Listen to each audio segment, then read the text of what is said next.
Narito ang balita mula sa GMA Integrated News. Pinatawan ng preventive suspension ng Office of the Ombudsman si Bamban Tarlac Mayor Alice Guo. Kasunod yan ang investigasyon sa reklamong graft na isinampa ng DILG laban kay Guo kaugnay sa sinalakay na Pogo Hub sa Banban nitong Marso. Agad na epektibo ang suspensyon ni Guo at 2 opisyal ng Banban LGU. Wala pa silang komento tungkol sa suspensyon at sa reklamong isinampa ng DILG. Pero dati nang itinanggi ni Guo na sangkot siya sa operasyon ng Pogo Hub. Narito naman iba pang balitang binabantayan ng GMA Integrated News. Trabaho sa Senado sinuspinde mula 1:00 ng hapon dahil sa nasirang aircon. Gasolina may 90 centavos per liter na rollback bukas. Diesel at kerosene may price hike naman.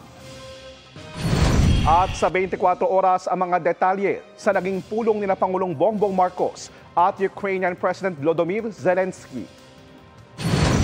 Para sa mas malaking misyon at mas malawak na paglilingkod sa bayan, ako po si JP Soriano ng GMA Integrated News, ang News Authority ng Pilipino.